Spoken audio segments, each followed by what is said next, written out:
तो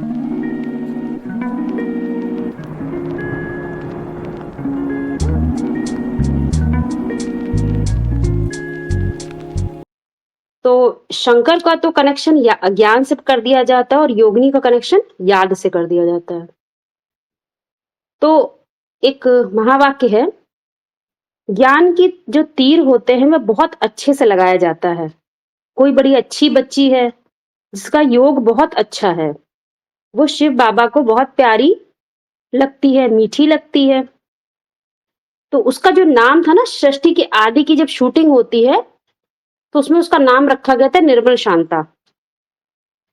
मल माने गंदगी और निर्मल मतलब जिसमें गंदगी है ही नहीं। तो उसी का जो अभी नाम दिया जाता है वो योगिनी दिया जाता है। अब नाम तो किसके आधार पर पढ़ते हैं? काम के आधार पर। किस पेज तो पर पढ़ रही है? कौन सा नंबर है, पेज नंबर? नहीं, आपको तो जोड़ के बता रहे हैं ना, मुरली के पॉइंट्स अच्छा निकाल के बता रहे हैं। हाँ। अच्छा। फिर मुरली में एक और बात आती है कि एक के अलावा कोई दूसरे को नहीं कहा जाएगा योगिनी, जो अंदर और बाहर दोनों साफ है। ये पॉइंट बोला गया। फिर इसी से कनेक्टेड, इसको कनेक्ट कैसे करें, इस बात को कैसे समझा जाए? एक के अलावा कोई दूसरे को नहीं कहा जाएगा। तो मुरलियों में बताया जाता है कि नाम तो काम के आधार पे पड़ता है। अब काम तो मेल वर्जन में भी होता है, फीमेल वर्जन में भी होता है। ज्ञान भी होता है, योग भी होता है। और जो ज्ञान धारण किया जाता है वो जरूर धारणा शक्ति का रूप लेता है।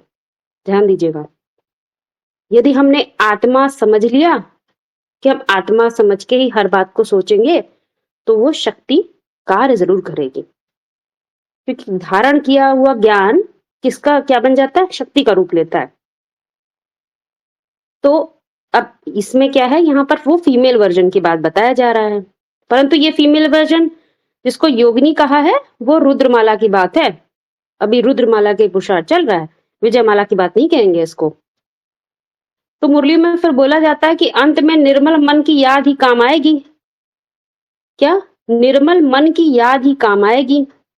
याद गहराई में होती है और वो बड़ी गुप्त होती है। फिर कहा जाता है कि निर्मल मन बुद्धि के लिए जो ज्ञान चाहिए वो कौन सा ज्ञान होना चाहिए? ईश्वर का ज्ञान। तो क्या ईश्वर का ज्ञान नहीं ले रहे हैं? ये भी बात समझने की है। तो पहले निर्मल शांता को समझ लेते हैं, फिर ईश्वर के ज्ञान को समझेंगे।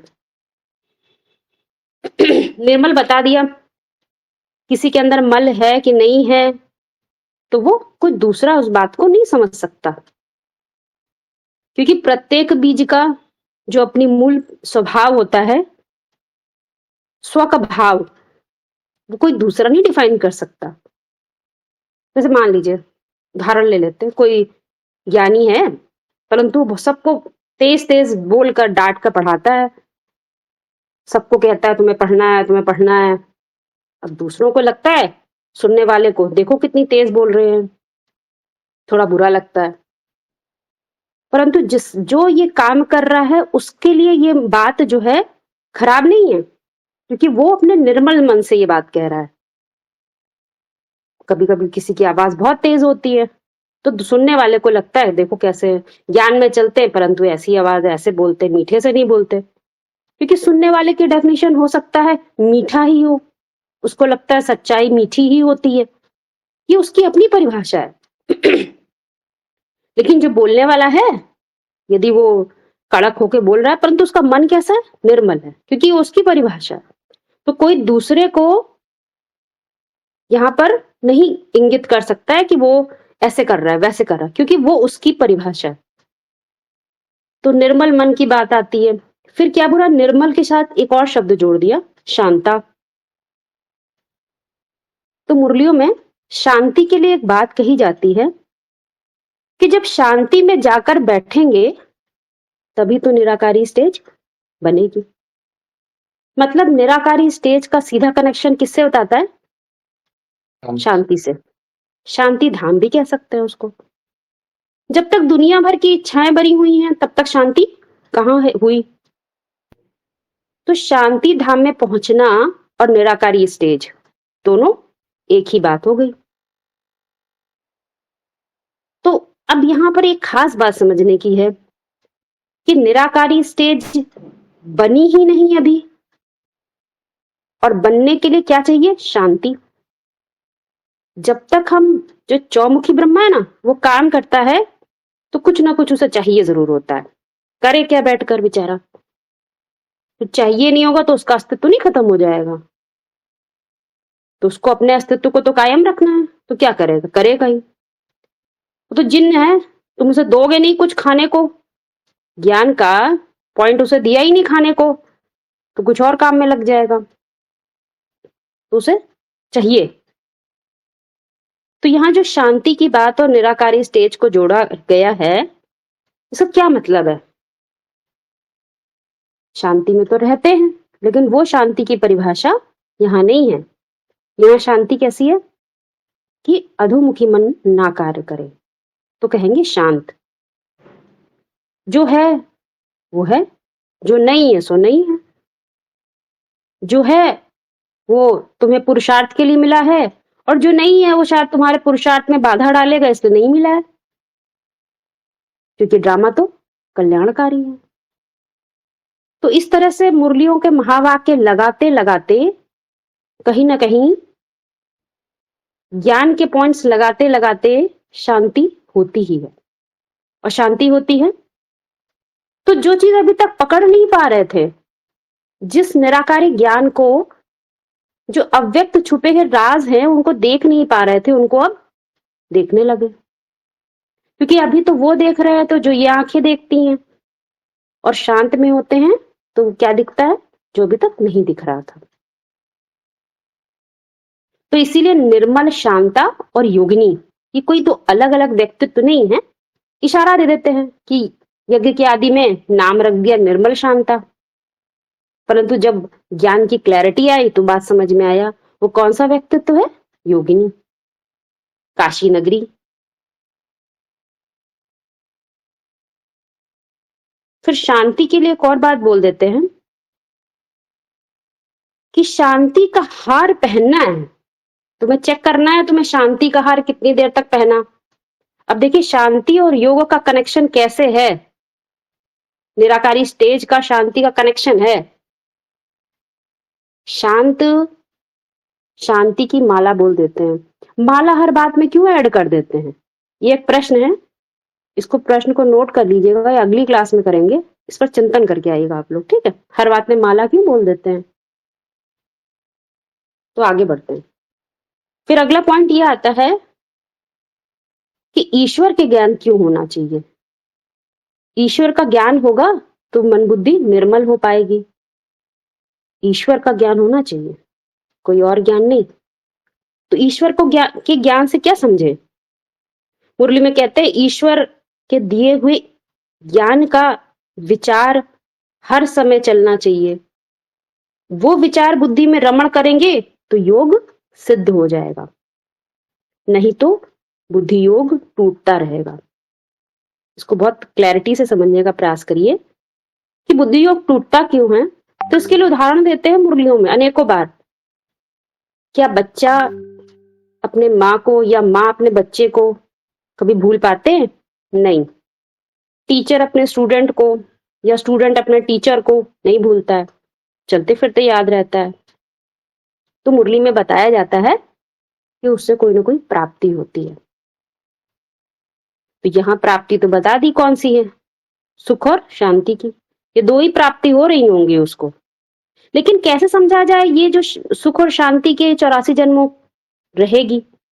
जब तक इस बात पे यकीन ना हो जाए कि जो शांति है, ये प्राप्ति है मुझे यहाँ पर सुख और शांति की, ये मेरी 84 जन्मों चलेगी, तब तक क्या कहा जाएगा? जो तुमने जोड़ा योग ईश्वर के ज्ञान से, जो जोड़ा, वो सिद्ध नहीं माना जाएगा।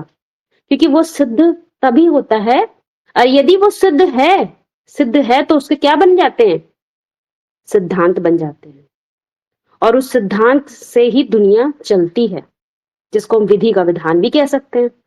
विधि मतलब कानून नियम, तो वो बनाए होंगे अपने लिए, तो उसी से विधान चलता है। ये सब कनेक्टेड बातें हैं। यदि सही तरह से सिद्ध ही नहीं हुआ होगा, जोड़ना कहीं और है, प्लग जोड़ कहीं और दें, तो जो बात समझनी है सो तो नहीं समझ में आएगी। तो क्या होगा, वो सिद्धांत नहीं बन पाएंगे। तो क्या होगा, बुद्धियोग टूटता रहता है। किसी को ये कंफर्म ही ना हो ये मेरा ही बेटा है, किसी को कंफर्म ना हो ये जो टीचर है इससे मुझे बहुत सारा ज्ञान मिल सकता है, कंफर्म ना हो तो वो स्मृति में नहीं आएगा। ये भौतिक जगत की बात हो गई। आध्यात्मिक जगत में क्या होता है, संबंध मतलब समान बंधन। जो ज्ञान मैंने समझा है, जो जानकारी मुझे मिली है, वो जानकारी से मेरे अंदर कुछ चेंज आया, क्या मुझे कुछ प्राप्ति हुई, और जो हुआ, जो प्राप्ति हुई वो क्या हमेशा बनी रहेगी। इन 2-3 बातों में हमेशा कंफर्मेशन होता रहे तो जैसे कि योग टूट ही नहीं सकता। इसीलिए बोला है एक के विचारों में बुद्धि रमण करेंगे। वो एक के विचार का नाम क्या दे दिया, ईश्वर का ज्ञान। वो ईश्वर का ज्ञान ही काम करना चाहिए। तो ईश्वर का ज्ञान का अर्थ क्या हुआ, ईश मतलब शासन करने का विधान। शासन करने का विधान जब आप कहते हैं तो हमें पूर्ण रूप से अपनी मन बुद्धि पर केंद्रित रहना चाहिए। ऊंचे से ऊंचा शासन करने का विधान, क्योंकि ये किसी और के लिए नहीं है, किसके लिए, अपने लिए। अब हमारी मन बुद्धि कैसे चलेगी, क्योंकि मन बुद्धि जैसे कार्य करती है वैसे ही चरित्र काम करते हैं, और जैसे चरित्र काम करते हैं वैसी ही सुख और शांति, वैसे ही संबंध बन जाते हैं, और संबंध जैसे होते हैं वैसे ही सुख और शांति मिलती रहती है। एकदम सीधे सीधे फॉर्मूले हैं। और ईश्वर का ज्ञान नहीं होगा, शासन श्रेष्ठतम शासन करने का विधान नहीं होगा, कुछ कुछ नीचे होगा, मिक्सचैरिटी हो जाएगी देभान की, तो क्या होता है, कुछ न कुछ संबंध दुख देने वाले बनते हैं। सब अपने ही कारणों से होता है। तो बताया श्रेष्ठतम शासन करने का विधान, वो हमें, वो ही ज्ञान हमें मिलना चाहिए, और उसी ज्ञान की विचार बुद्धि में चलने चाहिए।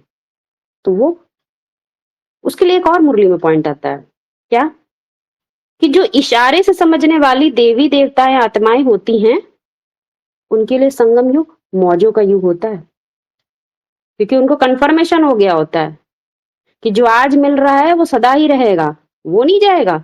मेरा सब कुछ चला जाए फिर भी वो नहीं जाएगा। इतना बुद्धि में निश्चयात्मक हो जाते हैं। तो क्या होता है, ठीक है आगे बढ़ते हैं। अब दूसरा पॉइंट बताया गया है कि योगिनी को कैसे कनेक्ट करा जाए। तो बताया मुरली में, स्वभाव ऐसा बनाना है, क्या बनाना, स्वभाव ऐसा बनाना है कि ऑटोमेटिकली याद बढ़ती जाए, मेहनत ना करनी पड़े, जैसे कि ऑटोमेटिक मशीन होती है।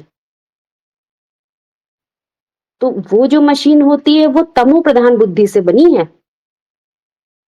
तमो प्रधान बुद्धि मतलब जो बाहर की एलिमेंट्स होते हैं उससे वो चीज मशीन बनाते हैं। तो बनाने वाले भी कैसे होते हैं, जड़ तो वही बुद्धि वाले। तो मशीनें भी जड़ बनती हैं। मान लो 5 साल मशीन चली, कुछ खराबी होगी, खराब हो जाएगी आपकी, क्योंकि उसके अंदर जितनी भी मैकेनिज्म डाला है वो कुछ समय तक काम करेगा, कुछ समय बाद वो काम नहीं किया करता है, जिसके लिए गारंटी पीरियड दिया जाता है। इतने साल की गारंटी है भाई, इतने साल मोटर नहीं खराब होगी, इसके बाद खराब हो जाएगी। तो वहां पर जो मशीन है वो कैसी है, जड़ है, पर कुछ समय तो वो भी काम करती है ना, जैसे कि चैतन्य रूप में काम कर रही हो। छोटे बच्चे होते हैं ना, उनको कोई मशीन देखते हैं वो लोग तो बोलते हैं ये क्या क्या हो रहा है इसमें, उनको बता तो छोटे बच्चों को माँ बाप बता देते हैं, अरे इसमें एक आंटी बैठी है वो काम कर रही है। बता दिया जाता है एक मशीन आंटी है वो बैठी हुई है इसके अंदर, वो काम कर रही है। तो बच्चे बुद्धि होते हैं, वो समझते हैं सच में कोई व्यक्ति बैठा है इसके अंदर। लेकिन जैसे ही वो बच्चा बड़ा होता है वो समझने लगता है नहीं, इसमें क्या मैकेनिज्म है कोई, ये मशीन कहते हैं ये काम कर रही है, पर इसमें कोई फीमेल बैठी नहीं है, या कोई काम मोटर काम करती है, पर इसमें कोई बैठी नहीं है कोई अंदर से। वो बच्चे को समझ में आने लगता है। इसका मतलब वो अब उसकी बुद्धि जड़ में नहीं काम कर रही है, उसके चैतन्य में काम करती है। तो पूछता है बड़े होकर कि ये कैसे काम करती है। तो उसको बताया जाता है क्या कि ये मशीन कनेक्शन से चलती है, कनेक्ट नहीं होगी तो चलेगी नहीं। तो मुरली में बोला, सो तुम बच्चों को भी निराकार से साकार परमपिता परमात्मा से कनेक्शन जोड़ना है, ताकि जो याद है वो कैसी रहे, ऑटोमेटिक रहे और निरंतर रहे। इन दोनों पॉइंट्स को ध्यान रखिएगा, ऑटोमेटिक रहे और निरंतर रहे। कनेक्शन लेकिन जुड़ा रहना चाहिए। तो कनेक्शन किससे जोड़ते हैं ये भी समझना होगा, ईश्वर का ज्ञान होना चाहिए। आज दुनिया में बहुत सारे गुरु निकले हैं, बहुत सारी बातें सुनाते बताते हैं, बहुत सारी लोग उसकी सुनते हैं। फलाने ने बोला, इन्होंने बोला, ऐसे बोला, इन्होंने बोला। तो क्या वो जो नॉलेज है उसको हम रोज रोज सुनते रहें, उससे कुछ मिल पाएगा? कर तो सभी ने थोड़ा थोड़ा सा बताया ही है, थोड़ा इसको जोड़ के समझने का प्रयास करते हैं, ठीक है। देखिए, जैसे अभी आप लोगों ने बोला थ्योरी और प्रैक्टिकल, ध्यान दीजिएगा। दुनिया में भी जितनी थ्योरी बनती है ना, वो जिन सूत्रों के आधार पे, है ना, जिन सूत्रों के आधार पे बनते हैं वो भी कैसे सूत्र होते हैं? भौतिक जगत के सूत्र, या कहिए 5 जो एलिमेंट्स हैं या नेचर के सूत्र होते हैं। एक एग्जांपल देते हैं आप लोग को, जैसे मान लीजिए लोहा है, तो लोहे में जो अंदर उसके गुण हैं, जो एक पैटर्न है उसका, जो कार्य करने की उसके अंदर जितनी खूबियां हैं, हमको वो पता हो जाती हैं, तो हम क्या करते हैं, उससे कुछ बना लेते हैं। अब लोहे का इस्तेमाल करके, लोहे के जो गुण हैं, तो हम उसका इस्तेमाल करके क्या करेंगे, जहां प्लास्टिक यूज होती है वहां नहीं यूज करेंगे, क्योंकि वहां ज्यादा हीट होगी तो पिघल जाएगा। समझिएगा बात को। और प्लास्टिक के हम गुण जानते हैं कि इसमें ऐसे ऐसे गुण होते हैं, तो हम उसको लोहे की जगह नहीं यूज करेंगे। तो हमने क्या किया, उसके अंदर के पैटर्न को समझ लिया, कैसे कार्य होता है समझ लिया उसको। ये होता है दुनिया में। तो दुनिया में इसकी थ्योरी बनती है, दुनिया में इसकी थ्योरी बनती है। तो इस थ्योरी के आधार पर जो उदाहरण निकालते हैं वो आप लोगों को सुनाई भी देते हैं, बताए भी जाते हैं। परंतु यहाँ थ्योरी किसकी है? दूसरे के कंसेप्ट तो नहीं तैयार होने हैं, यहाँ पर तो चैतन्य आत्मा है। चैतन्य आत्मा, चैतन्य मनुष्य प्राणियों को जन्म देने की क्षमता रखता है। बाप होता है ना अपने घर का, तो क्या बाप बनता है तो बाप कहलाता है, कि बिना बाप बने ही बाप कहला जाता है? बाप बनने की क्षमता होती है तो उसकी सृष्टि भी तैयार होती है। तो क्षमता कहाँ तैयार होती है? वो क्षमता उसके कुमार जीवन में तैयार होती है। वो पढ़ाई लिखाई करता है, अपनी बुद्धि का डेवलपमेंट करता है। यहाँ पर क्या है, आध्यात्म क्या है, उसका नाम दे दिया सनत कुमार। सनत कुमार का व्यक्तित्व तो जब जैसे जैसे तैयार होगा तो वो थ्योरी का पूरा सार समझते जाता है। और थ्योरी ऐसी वैसी नहीं, जो चीज सिद्ध करी हुई होगी अपने लिए, सो ही उसके सिद्धांत होंगे, जो सिद्ध किए होंगे वही सिद्धांत होंगे। तो वहां पर योगी की पराकाष्ठा बता दी। उसको भी कहते हैं योगेश्वर, शंकर को भी योगेश्वर कहते हैं। तो इस तरह से हमें व्यक्तित्व को देखेंगे तो हमें समझ में आएगा कि वो जब कहते हैं ऑटोमेटिक और निरंतर याद रह सके, तो ये वाला ज्ञान जो कोई दूसरा दुनिया में भौतिक जगत में जितने भी आचार्य विद्वान ज्ञान देते हैं, वो ज्ञान से, क्योंकि वो जानकारी तो दे रहे हैं, भले कोई श्लोक का अर्थ बता दिया, भले कोई भी अर्थ बता दिया, कुछ भी एक आध चीजें पढ़ के बता दी, वेद उपनिषद पढ़ के बता दिए, परंतु उससे डायरेक्ट बीज रूप आत्मा को कोई कनेक्शन नहीं होता, क्योंकि उन्हें पता है वो किस स्मृति में है। जिस स्मृति में सोई तो बता रहे हैं आपको। अब हम अन्य का ज्ञान धारण करेंगे तो हमारे यहाँ पर योग निरंतर नहीं होगा, ऑटोमेटिक नहीं होगा। इसीलिए ऑटोमेटिक को समझना है, ऑटोमेटिक कैसे हो जाता है। तो यहाँ पर मुरली में बताया कि तुम्हें परमपिता परमात्मा से कनेक्शन जोड़ना है, ताकि याद ऑटोमेटिक और निरंतर रह सके। ऑटोमेटिक जो मशीन होती है ना, उसके पीछे एक मशीनरी काम कर रही होती है। उस मशीनरी में एक भी पेज ढीला हो जाए तो काम नहीं करेगी। और मशीनरी जो काम करती है उसके पीछे सूत्रों के आधार पर काम होता है। और सूत्र किसके आधार पर बने होते हैं? सूत्र जो जोड़े जाते हैं एक नक्शा काम चलाने के लिए। इसमें गर्म पानी डालेंगे, ठंडा पानी डालेंगे तो गर्म होकर निकलेगा। तो वो बनाने के लिए जो सूत्रों को जोड़ा गया, ऐसे तो सूत्र जोड़े गए हैं कि वो नक्शा बन जाए। क्या नक्शा बन जाए? पानी ठंडा डालें और गर्म निकल आए। फ्रिज फ्रिज किस पे बना है? सादा पानी रखे, ठंडा पानी निकल आए। तो उसके पीछे क्या काम कर रहा है? सूत्रों को जोड़ के ऐसा नक्शा बनाया गया है। अब यहाँ पर इस बात को कैसे समझेंगे? क्योंकि नक्शा तो बौद्धिक स्तर पे तैयार हो रहा है परंतु किसी मशीन का नहीं तैयार हो रहा है। किसी मशीन के प्रोडक्शन हाउस का नहीं तैयार हो रहा है कि ढेर सारी हमें मशीनें तैयार कर लेनी है। यहाँ कौन सी मशीन है? मुरली में इशारा दिया, मिंटो मोटर तैयार होनी है। मिंटो मोटर, ये चैतन्यता की बात है। चैतन्य किसी को ज्ञान समझाया जाए, जानकारी दी जाए, उसकी बुद्धि डायरेक्ट उस बात को, कॉन्सेप्ट को समझ ले। समझा हुआ होगा तो ही समझ आ पाएगा।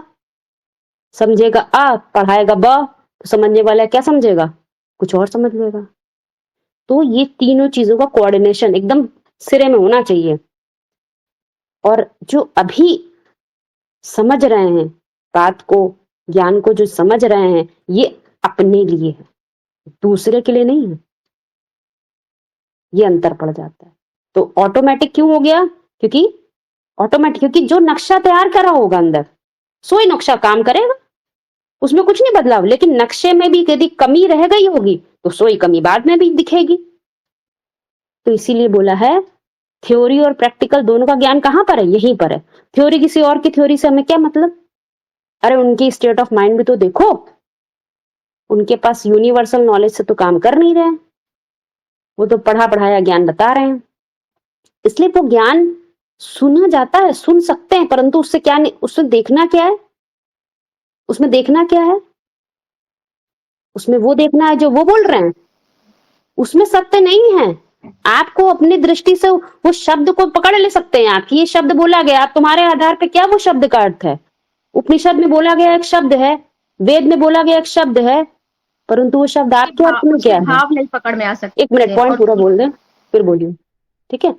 तो जब आप किसी शब्द को देखते हैं तो शब्द में छुपा अर्थ होता है, परंतु वो अर्थ निरर्थक है जब तक वो बताने वाला उस स्टेट ऑफ माइंड में नहीं है। इसीलिए वो मुरली के महावाक्य हैं जिनमें उन अर्थ के यथार्थ अर्थ हम सबको मिल सकते हैं। अर्थ नहीं मिलेंगे, और यदि अर्थ समझने में गलत हो गया तो क्या हो जाएगा? भावार्थ गलत हो जाएगा। और जिसको बोला है भाव प्रधान विश्व रची रखा, जो रचना होती सृष्टि की, उसकी रचना स्थापना पालना सबके भावना मूल भाव के आधार पे ही होती है। उसमें ही गड़बड़ हो गया तो क्या होगा? पूरा वृक्ष में क्या हो जाता है? कुछ न कुछ वो कमी रह जाती है। तो ये पूरी कनेक्टेड बात है। हाँ दीदी कुछ 10 लोगों को एक व्यक्तित्व के बारे में बहुत अच्छा लगा, माना वो मन पसंद करते, माना पसंद करते हैं उसको, और जो सबको पसंद करता है वो प्रभु को भी पसंद होता है। तो ये बात कही। जो द्वैतवाद में जी रहा है उसके लिए दूसरे के पसंद करने या नापसंद करने की बात उठती है। जो अद्वैत में है उसके लिए दूसरा कहाँ रहा? यह तो सेल्फ रियलाइजेशन है ना, दूसरे की रियलाइजेशन तो करना ही नहीं है, क्योंकि रियलिटी तो सेल्फ में है। वो तो सिर्फ रोल है। उसमें तो लोग किसी को बहुत गाली देते हैं, पत्थर मारते हैं। जितने भी धर्म पिताएं आए हैं उन सबको बहुत परेशान किया गया दुनिया में भी, और यहाँ तो सनातन धर्म की स्थापना की बात है। तो वो परेशान करते हैं, वो परेशान होते हैं, वो ड्रामे के अंदर की बात है। दुख भी होता है, सुख भी होता है उसमें, परंतु यहाँ क्या बता दी? कर्मों से तो अतीत की बात है ना। अब कर्मों में इन्वॉल्व रहेंगे तो अतीत कहाँ हो पाएंगे? टाइम में इन्वॉल्व रहेंगे तो टाइम से बाहर कैसे होंगे? सुख दुख में इन्वॉल्व रहेंगे तो ये नहीं कहा जाएगा कि हम अद्वैत में हैं। वो स्टेट ऑफ माइंड की बात नहीं है, वो सब वाचा कर्मणा की बात हो गई। स्टेट ऑफ माइंड के तो बिल्कुल बाहर। एक उदाहरण देते हैं आप लोगों को। जैसे कोई व्यक्ति है, वो नाम शान ना, किसी से प्रेज प्रशंसा ये सब चाहता है, चाह रहा है, उसे अच्छा भी लग रहा है, तो इससे मतलब इससे साबित होता है कि वो समय स्थान वायुमंडल के कारण जीवित है। उसका जो अस्तित्व है वो इसके कारण जीवित है। वो कहाँ जागृत है? समय स्थान की दुनिया में, जिसको हम स्पेस टाइम की दुनिया भी कहते हैं, वहां पर जीवित है। और जहां पर स्पेस टाइम वायुमंडल नहीं काम करता है वहां जो है उसको क्या बोलेंगे? उसको क्या बोलेंगे? उसको ये तो नहीं कहेंगे कि वो, उसको कहेंगे वो स्थिति के आधार पर जीवित है, उसका अस्तित्व स्थिति के आधार पर कायम है। कोई तो बात भी कहता होगा, कोई पीठ पीछे बुराई भी करता होगा, तो करे, तो वो अपना पार्ट बजा रहा है ना। परंतु जिसके लिए बजा रहा है उससे क्या मतलब? वो तो स्थिति के आधार पर जिंदा है। इसीलिए मुरलियों में एक बात कही जाती है, शिव का जो लिंग होता है ना, जिसको हम शिवलिंग कहते हैं, वो कहाँ होता है? मंदिर के बीच में सेंटर पोजीशन पे होता है। किनारे नहीं, कहीं कोने में रहता है, सेंटर पोजीशन पर है। वो अपने में ही अस्तित्व में है, कोई बाहर के देवता थोड़ी है। देवताएं होते हैं वो स्थान समय वायुमंडल के आधार पर जीवित होते हैं, और जो शिवलिंग है वो तो प्योर आत्मिक है, अव्यक्त मूर्ति है। उसमें कोई मूर्ति किसी से क्या प्रशंसा करेगा, क्या बुराई करेगा? जो करता है सो तो अपने लिए करता है, वो खुद को ही वैसे रूप में डिफाइन कर रहा है, इसमें उसको कोई कुछ फर्क नहीं पड़ता अव्यक्त मूर्ति को। ठीक है, वो वाली बात, ये दोनों में अंतर क्लियर हो गया ना, कि वो समय स्थान वायुमंडल के आधार पर और ये स्थिति के आधार पर है। सभी को क्लियर हो रहा है ये पॉइंट? बिल्कुल क्लियर हो रहा है दीदी।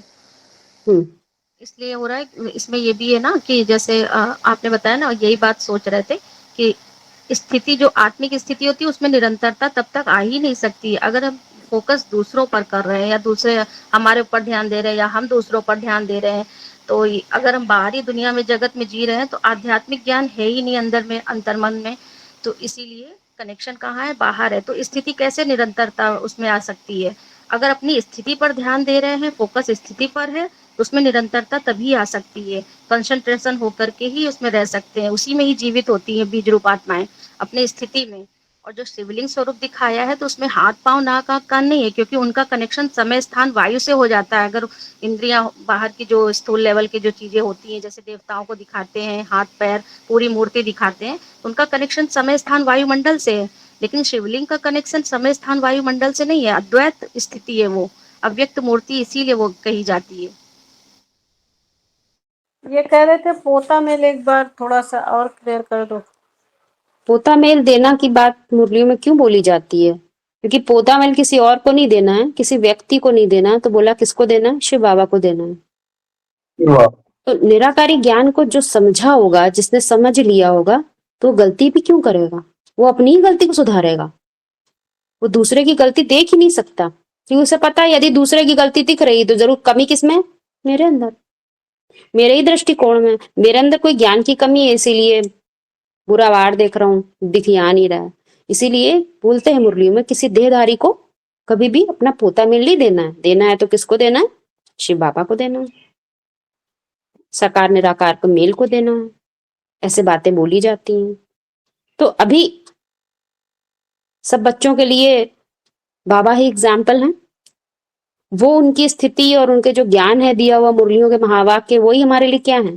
परफेक्ट डेफिनेशन है, उसी से हम समझ पा रहे हैं। इसका मतलब वो ऊंची स्थिति में, वो जिस ज्ञान को, निराकारी ज्ञान को साकार कर लिया है, तो उनकी दी हुई जो जितने भी मतें हैं वो हम समझ सकते हैं उनको। वो क्यों किसी बात को बोलते हैं? बोलते होंगे तो कोई कारण होगा, उन्होंने अनुभव किया इसलिए बता रहे हैं। तो इसीलिए समझना है कि पोता मेल क्या है। पोता मेल कभी किसी को नहीं बताना चाहिए, क्योंकि दूसरा आत्मिक स्थिति में है नहीं है, पता है? नहीं पता है कौन है, बता दिया शिव बाबा।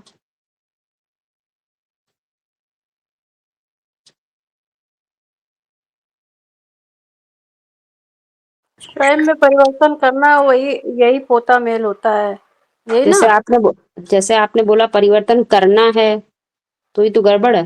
करने से क्या कर लेंगे? करने से कुछ नहीं कर पाएंगे। हाँ जी, बोले आप लोग।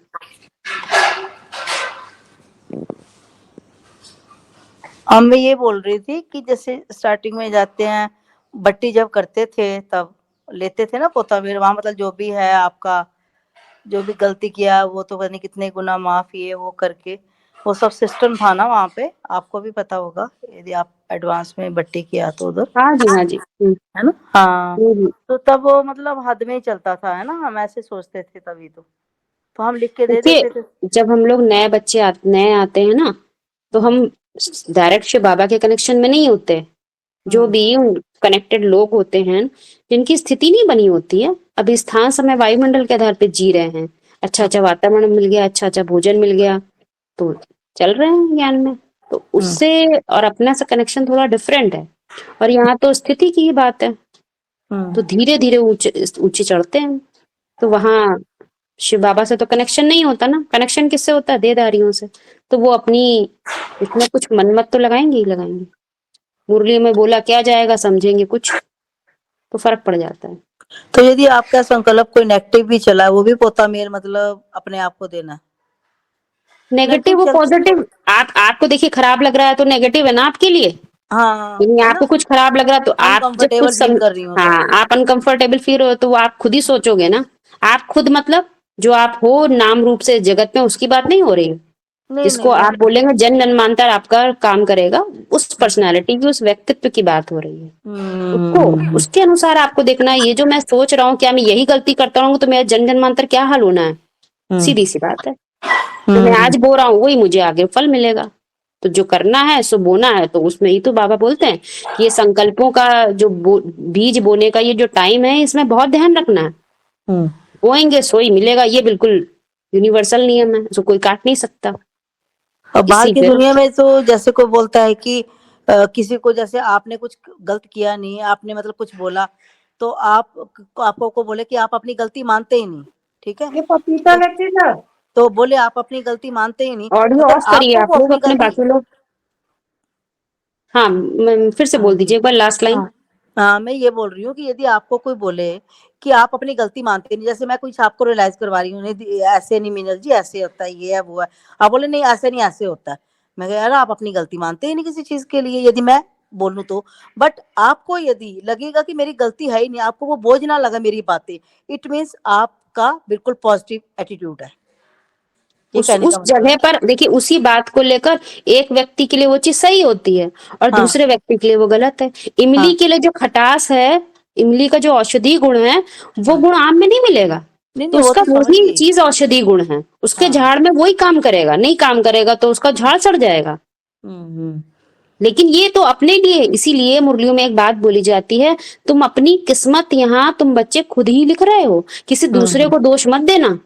अक्सर दोष देते हैं, फलाने ने ऐसा किया, फलाने ने। नहीं, वी आर रिस्पॉन्सिबल, हम उसके जिम्मेवार है, क्योंकि हमारी आंखें खुली हैं, उनकी तो बेचारों की आंखें ही बंद है। मतलब कोई गलती नहीं मानता अपनी, तो इसका मतलब ये थोड़ा है कोई कि वो गलत है। गलती नहीं मानना, मेरे आत्मा पे भी तो भार होना चाहिए ना उसका, वाकई मैंने कुछ गलत किया। यदि मेरी इंटरनल पावर ही इतना पॉजिटिव हो रही है कि दुनिया वाले कुछ भी बोले, मुझे पता है मैं ठीक हूँ, बस। इसीलिए तो मुरलियों में एक बात बोली जाती है नारायण के लिए, क्या कि दुनिया ग्लानि करती रहती है पर उसको कोई फर्क नहीं पड़ता है। तो यहाँ पर बस नारायण बोला है उस व्यक्तित्व को, यही क्या यही बात ज्ञान बोल जल रही में, हूँ। यूनिवर्सल ज्ञान में रमण करने वाला। जी जी जी जी जी जी, बस यही पूछना था मैंने कि नहीं मतलब यदि लगता ही नहीं है गलती की है तो काहे को माने यार, कोई प्रेशर थोड़ा है ऊपर से, मतलब बाहर से मान भी लेंगे, क्यों माने पर, और किस दूसरी चीज के बात लिए? ये भी है, देखिए ड्रामा में जब हम रोल प्ले करते हैं ना, तो हाँ। जो रोल होता है हमारा, हमें उसी अकॉर्डिंग चलना पड़ता है। अब मान लीजिए फीमेल चोले में है, मान लीजिए मेल चोले में है, तो उसकी मर्यादाएं होती है, उसी के अनुसार रोल प्ले करना पड़ेगा। वो अलग चीज है।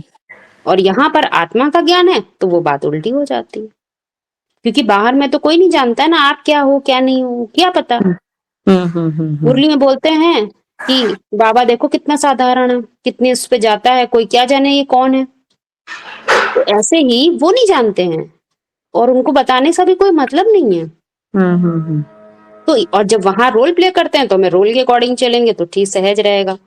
और यहाँ पर क्या है, यहाँ दूसरी बात हो जाती है अध्यात्म में। सही है। छोटे छोटे ये अनुभव आते रहते हैं ना, तो थोड़ा सा डिस्कशन होनी चाहिए कि इसमें क्या है। वाकई कई बार बाहर नहीं लगता तो it means you are on your मतलब राइट ट्रैक ना, कि आपकी अंतरात्मा आपके साथ ठीक है, आपका आध्यात्मिक चिंतन ठीक है, तो आपको नहीं बाहर लगेगा, इट मीन्स आप ठीक हो। यदि आपको नेगेटिव लग रहा है, आप वाली बात है कि आपने जैसे अभी बोला कि यदि आपको लग रहा है आपने गलत किया है, तो इसका मतलब कहीं ना कहीं आपका बीच में वो है। हाँ जी, बस ये देखना है हम रोल के अंदर जी रहे हैं, तो हाँ। रोल में तो हर इंसान को वैसे ही काम करने पड़ते हैं। किसी का रोल है दुकान पे बैठने का, मोल भाव करने का, तो सो तो करेगा ही ना। किसी का काम है अपना ऑफिस जाने का, तो वो ऑफिस जा रहा है, वहां भी अपने काम कर रहा है, तो वो तो उसी के अनुसार कम करेगा। लेकिन आध्यात्म में तो मन बुद्धि की बात हो जाती है, तो परिभाषा ही बदल जाती है। बदल जाती है। एक ये प्रश्न है कि इलाहाबाद में ना त्रिवेणी बहती है, गंगा यमुना सरस्वती ना, तो इसका अध्यात्म में क्या अर्थ है इसका? डीपली जाओ तो इलाहाबाद। मुरली पॉइंट बताइए, कोई इससे कनेक्टेड मुरली पॉइंट निकालिए। हाँ, मुरली का ही पॉइंट है, इस संडे की मुरली थी। मुरली तो है, आपस आस पास में कुछ बोला होगा ना इससे कनेक्टेड बात, वो क्या बोली है उसको निकालिए। ठीक गंगा है, के पॉइंट्स विषय निकाला करिए। जैसे कोई प्रश्न ना, तो उसके आसपास क्या बोला गया है, वो क्या बताना चाह रहे हैं, तब वो बात क्लियर होगी। क्योंकि ये बात तो एक बात है, सिर्फ पॉइंट तो तब है जब वो हमारी बुद्धि में बैठे, है ना। तो उसके लिए आपको देखना पड़ेगा आगे पीछे क्या बोला गया, किस संदर्भ में बात कर रहे हैं, क्या लैंग्वेज है, क्या टोन है उनकी, तो आपको समझेगा समझाना क्या चाहते हैं। जैसे एक एग्जाम्पल देते हैं, ऐसे कोई बच्चा होता है ना, आजकल के बच्चे हमसे टाइम से देर से आए, 9 बजे आना, रात के 11 बजे आ रहे हैं, तो माँ पिताजी क्या कहते हैं, बड़े नवाब आए हैं, ऐसे बोलते हैं ना। तो वास्तव में ये एक सार्काज्म है, वो एक उनको बताना चाह रहे हैं। अब ये सच में वो नवाब तो नहीं है, क्या दे रहे हैं वो एक बात उनके तरफ, तब वो बताना उस लैंग्वेज में क्या भरा हुआ है, जिसको समझना चाहिए बच्चे को, कि एक पापा ये क्या कहना चाह रहे हैं। वो ये बता रहे हैं कि तुम क्या कर रहे हो, ये तुम्हारे लिए नहीं है, तुम्हारा भी पढ़ने का टाइम है। ठीक है ना। तो उस लैंग्वेज की टोन में, शब्दों में और टोन में वो भरा होता है। इसीलिए भाषा बहुत इंपॉर्टेंट है, और साथ में संदर्भ, ये दोनों चीजें हम लोग को पकड़नी चाहिए, किस संदर्भ में बात की जा रही है और क्या भाषा। ठीक है। दीदी, एक मेरा प्रश्न ये है कि जैसे शब्द, अर्थ और भाव, ये 3 चीज रहती है, तो जब स्टेज ऑफ माइंड बदलते हैं तो फिर वैसे वैसे चीजें पकड़ते जाते हैं। जैसे बेहद में हम लोग भाव को पकड़ते हैं, तो ये तीनों में क्या ताल्लुक है, मतलब देखिए, शब्द होते हैं वो किसी और के लिखे होते हैं, और किसी और के लिखे हुए शब्द समय स्थान वायुमंडल में बंधे होते हैं। कब किसी ने किस समय किस स्थान किस वायुमंडल में लिखा गया होगा, ये तो आपको नहीं पता। इसीलिए मुरली में एक बात बोलते हैं, जैसे बच्चे बैठे होते हैं शिव बाबा वैसे ही मुरली चला देते हैं, ऐसा बोलते हैं। तो इसका क्या अर्थ हुआ, सुनने वाला रिसीवर जैसा होगा वो ऊपर वाला वैसी बात बता देता है। तो अब यहाँ पर आध्यात्म में ये बात समझनी है कि स्टेट ऑफ माइंड जैसी होगी वैसी ही वो बात समझ में आएगी। तो उसमें शब्द काम नहीं आएंगे, काम क्या आते हैं, शब्दार्थ। तो जैसे जैसे स्टेट ऑफ माइंड चेंज होती है तो शब्दार्थ बदल जाते हैं, लेकिन भावार्थ तो मूल चीज है। जिस भावना, एक बार वो भावना सेट हो जाती है, कोई बात मूल भाव तक पहुंच गई, उसके भावार्थ को पकड़ लिया, तो वो फिर समाप्त नहीं हो सकता। इसीलिए कहते हैं भावना अच्छी रखो, भावना श्रेष्ठ होनी चाहिए, ऊंची से ऊंची भावना। जैसी यदि व्यक्ति को ही देखते रहेंगे तो व्यक्तिगत तुलनात्मक भाव आ गया तो वो सदा काम करेगा। यदि व्यक्तित्व को देखा तो हमेशा ही श्रेष्ठ श्रेष्ठ ही रहेंगे। तो अंतर हो गया ना। जी जी जी, क्योंकि मुरली में भाव का ही वर्णन किया गया है। मुरली में समझाने वाला, जिसको हम शिव बाबा बोलते हैं, वो तो स्टेट ऑफ माइंड की ही बात करता है।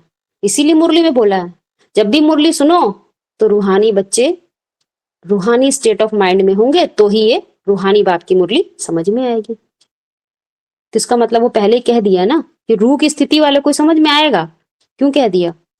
क्योंकि वो बताया गया ही वाक्य भले शब्दों में है, भले उसके कई अर्थ हो सकते हैं, लेकिन उसका मूल भाव समझने वाले को ही समझ में आएगा। वो क्या समझना चाह रहा, सोई तो समझ में आएगा। कई बार इशारे मुरली में देते हैं ना कि परम धाम तुम्हें सृष्टि पर उतार लोगे, तो कोई ने ये समझा कि हम माउंट आबू जिसको बताया गया है उसमें हम जगह बना लेंगे तो वो आज बन जाएगा, वहीं पर उतरेगा। जबकि माउंट आबू का भी अर्थ बता दिया गया, लेकिन उसको जोड़ा नहीं, वो माइंड से स्लिप हो गई बात। तो शब्द पकड़े, शब्दार्थ ही पकड़े, लेकिन भावार्थ गड़बड़ हो गया कि नहीं हो गया?